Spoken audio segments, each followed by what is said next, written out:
Mon invité offre deux bonnes raisons d'être optimiste. La première est qu'on peut être entrepreneur même si on a fait philo à la Sorbonne et pas une école de commerce. La seconde, c'est que ceux qui ont la fibre créatrice et le goût du risque, eh ben, ils ne sont pas tous partis à l'international, même s'ils sont très nombreux. Créé il y a 15 ans, son groupe est présent dans une dizaine de pays, dont maintenant la Chine. Il emploie 500 personnes pour un chiffre d'affaires de 60 millions d'euros et l'aventure ne fait que commencer. Pierre Lasserie, le PDG du groupe Lavendal Massaï, est l'invité de Leader.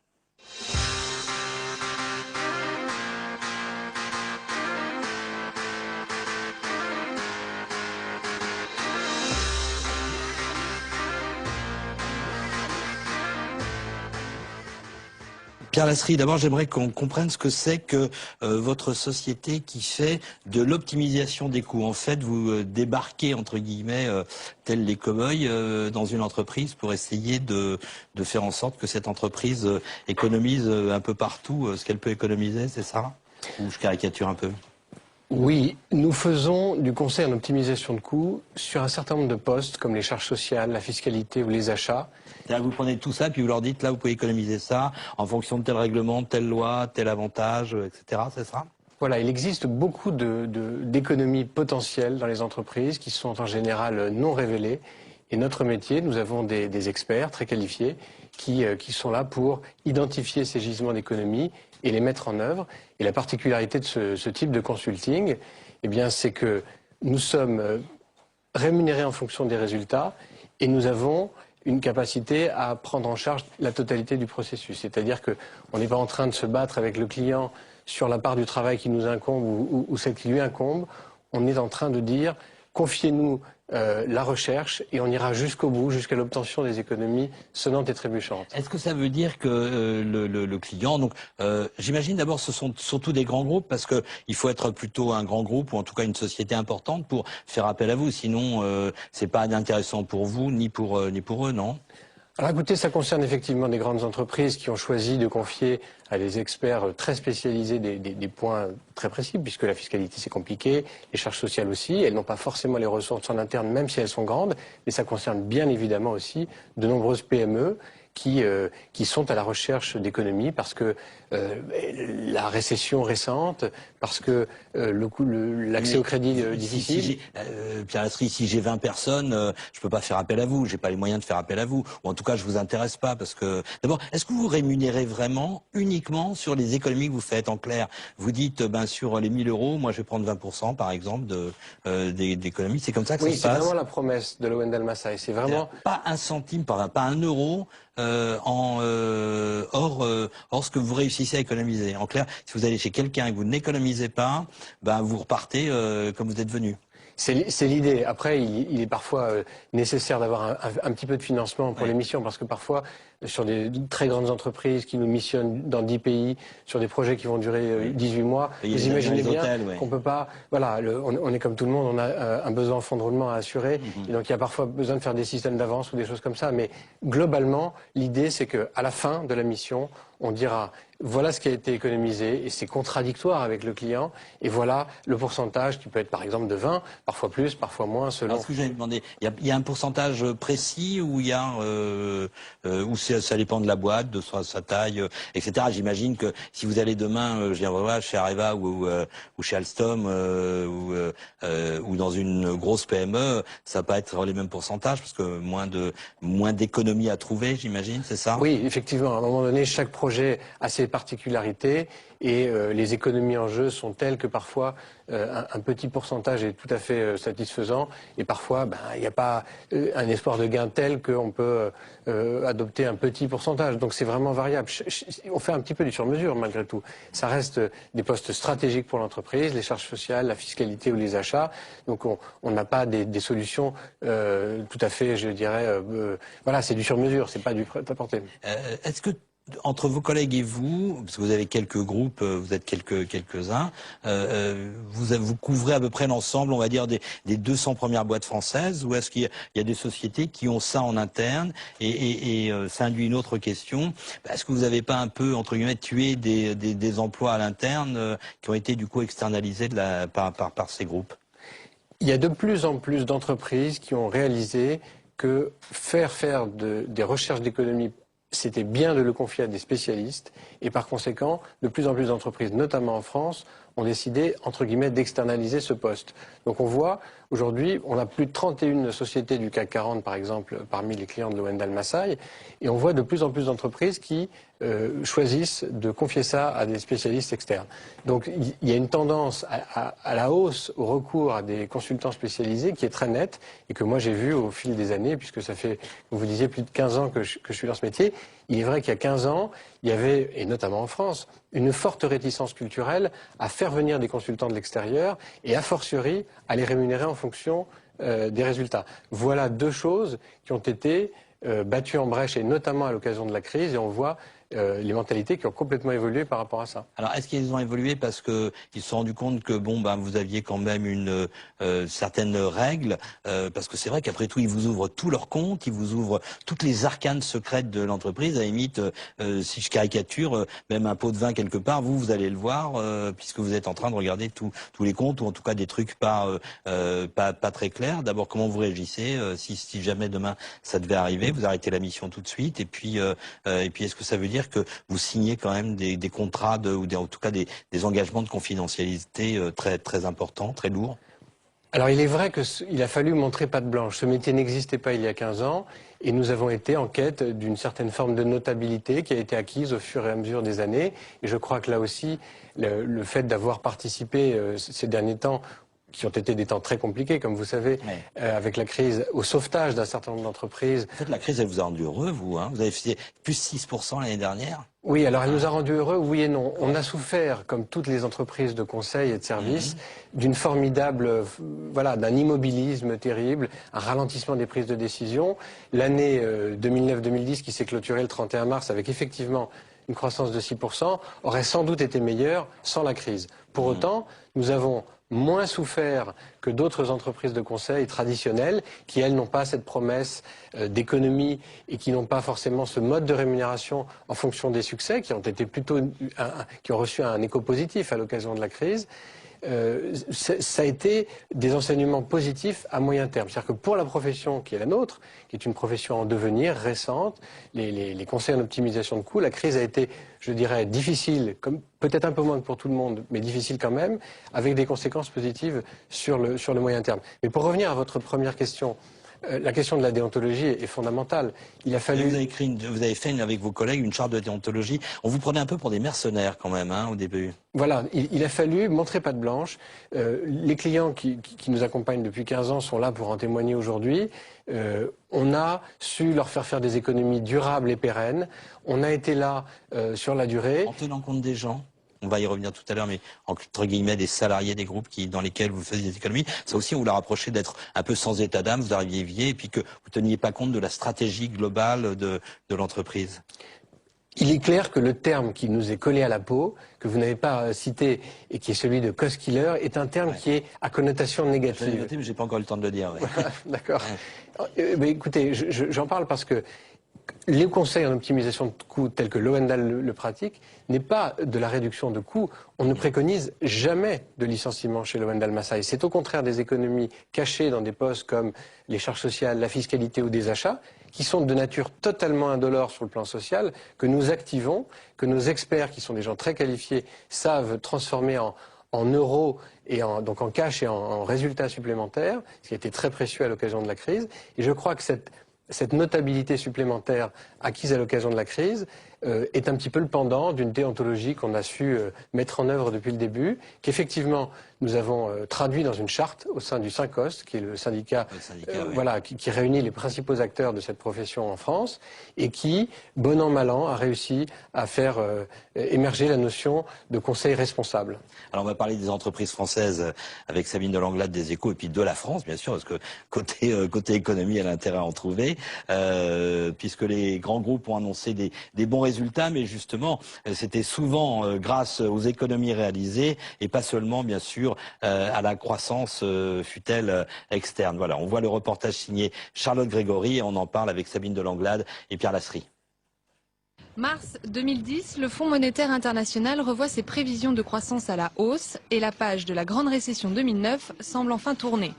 Mais comment les entreprises françaises ont-elles pu faire face à la dégringolade des marchés? L'État a mis la main à la poche et les entreprises ont fait de gros efforts de réduction des coûts, baisse des effectifs et austérité budgétaire, une cure qui s'est généralisée dans l'Hexagone. On a eu globalement un gros allègement de fiscalité sur les entreprises en 2009, à la fois volontaire dans le cadre du plan de relance, ou alors effectivement des mesures qui avaient déjà été décidées, du type des évolutions de taxes professionnelles, des choses comme ça. Malgré tous ces amortisseurs, on est loin d'avoir retrouvé les niveaux d'avant la crise. Production en berne, une dette publique qui explose. La crise a laissé un héritage lourd pour l'économie nationale, notamment en termes de chômage. Il manquait complètement un volet emploi dans le plan de relance du gouvernement. La France a vu une explosion du chômage. Notre taux de chômage est passé de 7,5 à plus de 10%, c'est-à-dire près de 600 000 chômeurs de plus. L'État est fortement intervenu pendant la crise. Reste à savoir si ces aides d'urgence vont être tenables sur le long terme. Maintenant, le problème, c'est que on ne peut pas rester en situation d'aider ces entreprises pendant plusieurs mois, plusieurs années. On ne peut pas se le permettre en termes de finances publiques, et puis ça ne serait pas sain économiquement. Si la reprise est amorcée, la France demeure toujours en convalescence, une convalescence qui s'annonce plutôt longue. C'est aussi votre sentiment que la convalescence s'annonce longue, comme le dit Charles Grégory? Sabine? Oui, ça, je pense que ça va être long. Oui. Je sais pas si un peu plus que prévu peut-être, non? Oui, sans doute, avec la deuxième claque de la crise.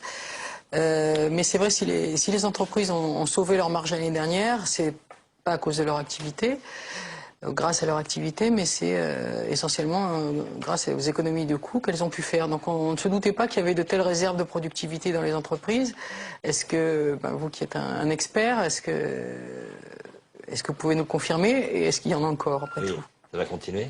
Oui, alors, notre expérience au travers des plus de 1600 entreprises que nous conseillons en France, qu'il s'agisse des petites, des moyennes, des grandes, quel que soit le secteur d'activité, il n'arrive pas que nous ne trouvions pas d'économie dans les postes de charge que nous examinons. Mais c'est pas ad vitam aeternam. Si vous avez réussi à les trouver en 2010, vous allez les retrouver en 2009, je veux dire, vous allez les retrouver en 2010? Écoutez, on est dans un dispositif aujourd'hui où il y a beaucoup de réformes. Chaque réforme, chaque nouvelle réglementation, chaque loi de finances apporte son lot de complexité supplémentaire. Sous couvert de simplification, la réalité du constat de nos clients, c'est que c'est toujours plus compliqué. Ça s'appelle un effet pervers, ça, en bon français. Ouais. Plus le gouvernement veut simplifier les trucs, plus il les complexifie, en clair.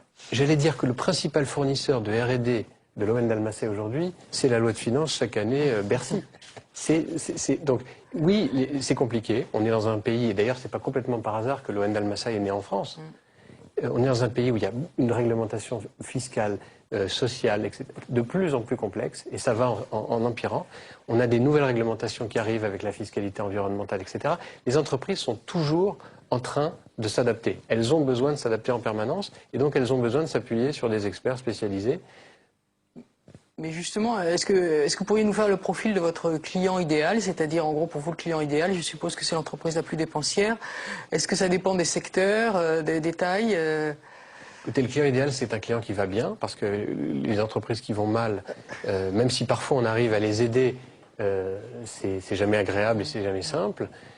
Et une entreprise qui est trop dépensière est une entreprise à laquelle il faudrait demander de ralentir. Il faut qu'il y ait un peu de gras quand même pour...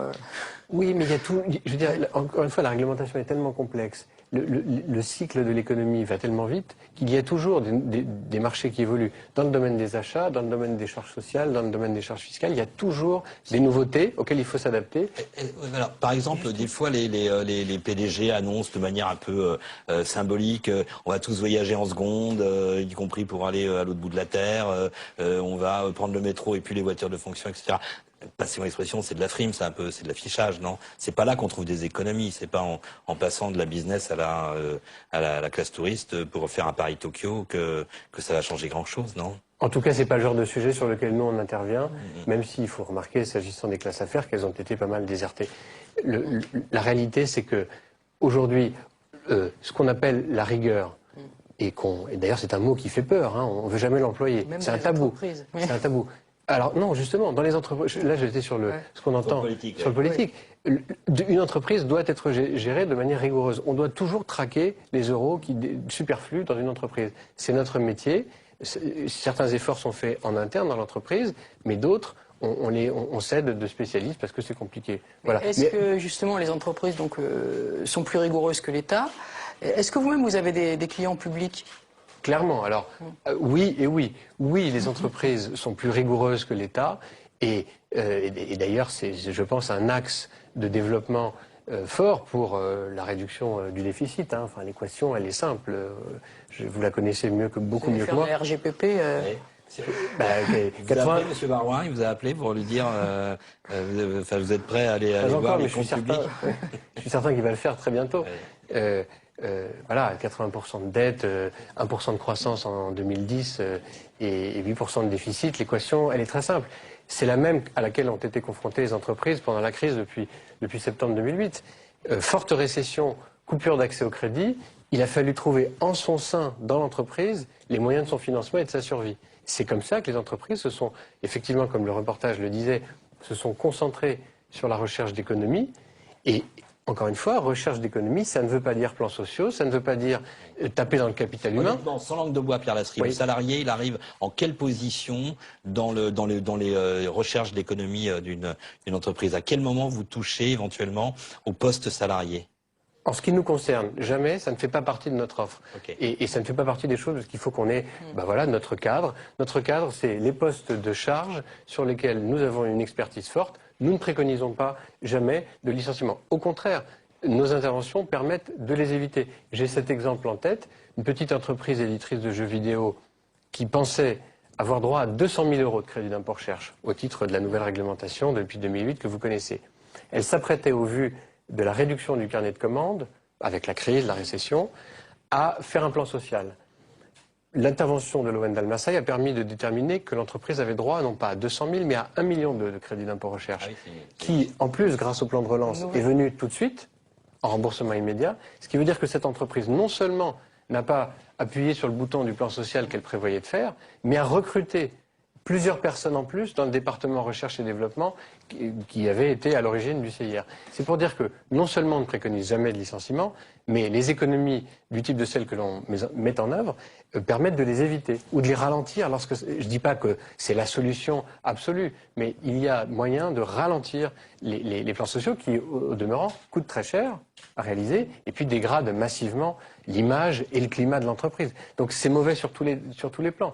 Sans parler de la collectivité au sens large. Mais un licenciement, c'est la dernière solution à laquelle on doit avoir recours. Il y a d'autres économies à mettre en œuvre avant. Justement, vous assistez les entreprises pour obtenir des aides publiques, mais aussi vous les aidez à réduire leurs cotisations sociales. Et ainsi, vous privez finalement la sécurité sociale de certaines recettes. On vous l'a protégé, on vous l'a reproché, je crois. Le député Bapt, notamment. Oui, alors, enfin non, parce que le point, c'est que une entreprise doit payer le juste prix. Pas plus, pas moins.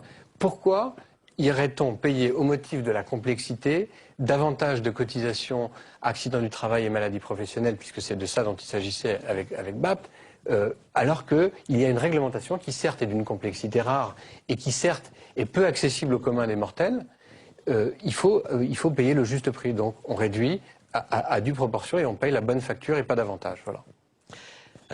Merci Sabine. Alors si bien sûr on s'inquiète pour la France, on s'inquiète au moins autant pour les autres États, notamment européens, dont certains sont quand même très très mal en point, des États surendettés et qui risquent de partir en vrille aux grandes dames des contribuables que nous sommes. Alors puisqu'on a un spécialiste des économies, on va continuer, mais cette fois à l'international, d'autant que le groupe est présent dans une dizaine de pays, et pour ça on regarde le reportage signé Charlotte Grégory. On en parle avec Lucien Rapp qui va nous rejoindre. Lucien Rapp qui est professeur à Toulouse 1 et membre du Cercle de l'entreprise. Tout au long de l'année 2009, le gouvernement n'a eu de cesse de le rappeler, la rigueur n'est pas à l'ordre du jour. Mais je ne ferai pas la politique de la rigueur, parce que la politique de la rigueur a toujours échoué. Mais la crise grecque est passée par là et une cure d'austérité se profile.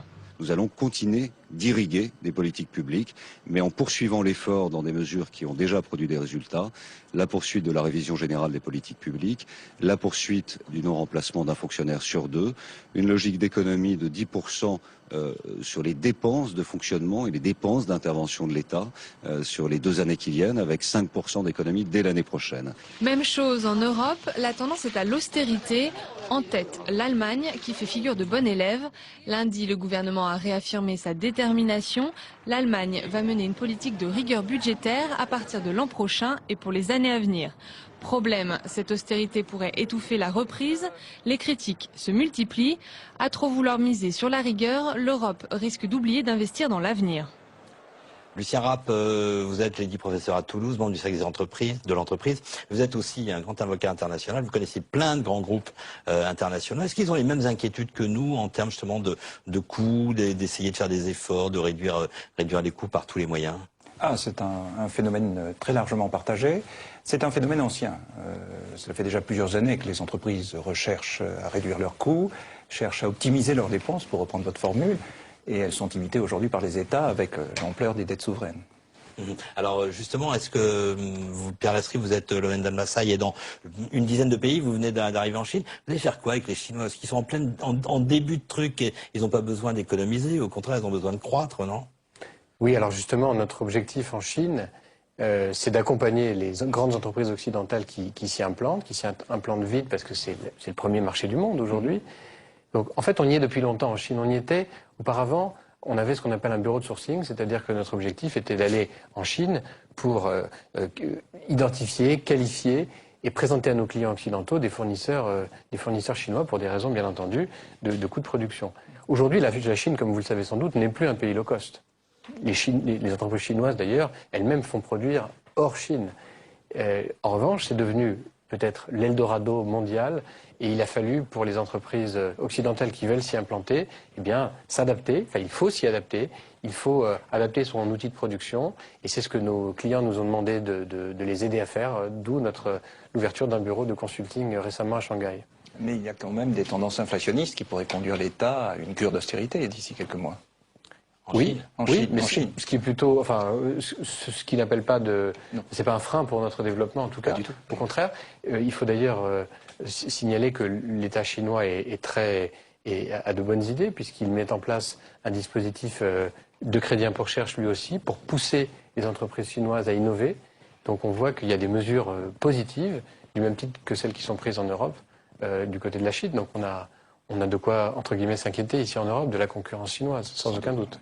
Lucien Rapp, est-ce que dans les autres pays, je pense aux pays matures, aux pays européens, aux pays d'Amérique du Nord, États-Unis, Canada, vous avez le sentiment que là aussi il y a une vraie inquiétude quant justement à l'endettement des États et à la capacité à essayer de résorber cet endettement, parce que c'est vrai que les chiffres sont tellement importants qu'on s'en rend même plus compte quand on est un simple citoyen.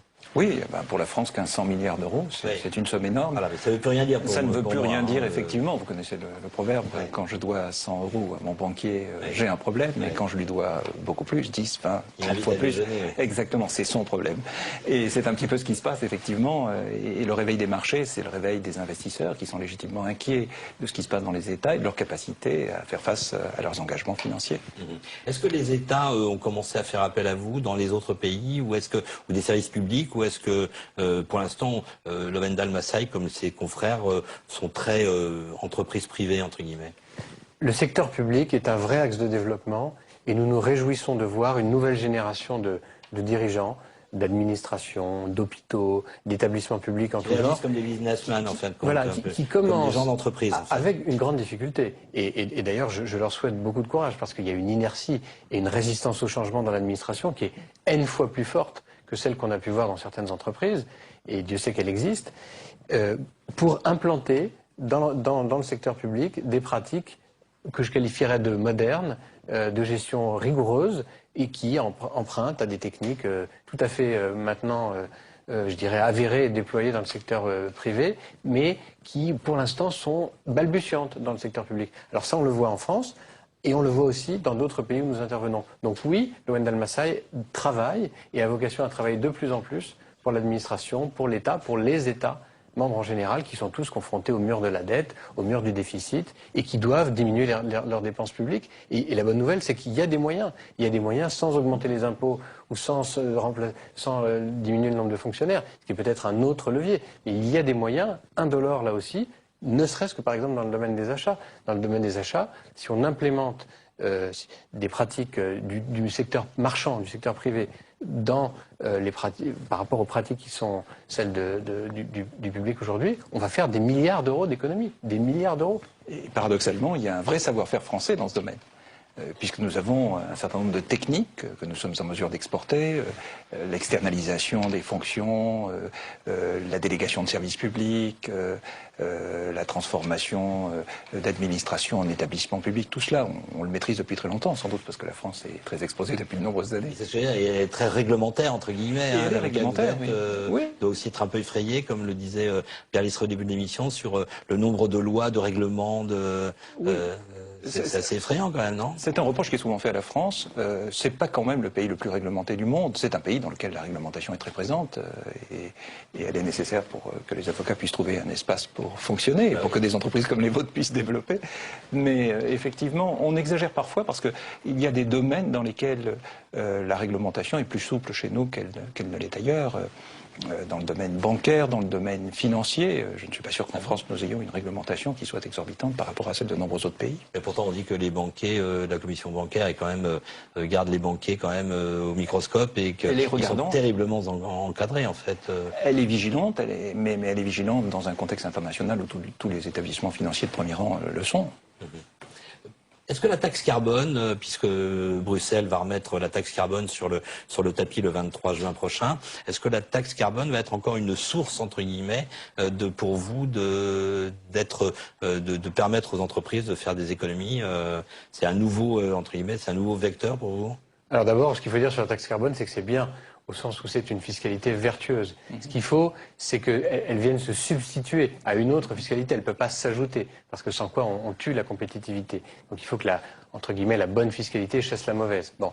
Mais sur la taxe carbone, bien entendu, c'est déjà dans ses prémices, puisque c'est pas complètement défini encore. Il y a un projet, après que le Conseil constitutionnel est censuré. On n'est pas sorti de l'auberge. On revient. Il faut rappeler que en matière de taxe carbone. Je parle de taxe carbone à niveau européen. Oui, c'est ça, qui requiert, comme vous le savez, l'unanimité de l'ensemble des États membres. Donc ça veut dire que c'est pas gagné et qu'on en a encore pour un moment avant que ce soit définitivement adopté, sans aucun doute. Mais le moment venu, oui, ce sera à la fois une opportunité pour les entreprises pour aller dans le bon sens au regard des émissions de CO2, mais c'est aussi un facteur de complexité sur lequel il faudra prendre des conseils avisés, sans aucun doute. Vous pensez qu'à terme, la taxe carbone ne sera pas pénalisante pour les entreprises, Lucien Rapp, selon vous? C'est une fiscalité de plus quand même. Absolument, on a toujours peur d'un nouvel impôt. Quand on voit ce que devient la taxe professionnelle et que l'on y est assujetti et que l'on voit se multiplier les occasions d'imposition, on est effectivement légitimement inquiet. Mais je vous rejoins tout à fait, c'est un impôt vertueux, mais c'est un impôt qu'il faut favoriser. Pierre Lestrade, un mot, vous qui regardez les entreprises qui essayent de faire des économies, pour 2010, elles vont bien se comporter globalement? En un mot, selon vous, vous êtes confiant dans leur capacité de rebond, même si la croissance n'est pas là? Moi, je suis content de voir que la question de la réalisation d'économies est devenue un sujet stratégique qui concerne les dirigeants, les actionnaires des entreprises. Et je suis content de voir qu'il y a une prise de conscience par rapport à ça. Et je suis aussi content de voir que le secteur public s'y met progressivement et de plus en plus, parce que ça, on en a bien besoin, nous, en tant que citoyens d'un État qui est quand même en difficulté. Citoyens et contribuables. Merci Pierre Lestrade, merci Lucien Rapp, à bientôt Lucien. Comme d'habitude, vous pourrez retrouver cette émission sur www.publicsénat.fr. La semaine prochaine, on change de sujet, puisqu'on va parler de transport avec Pierre Mongin, le patron de la RATP, alors que vient d'être votée la loi sur le Grand Paris. Très bonne semaine.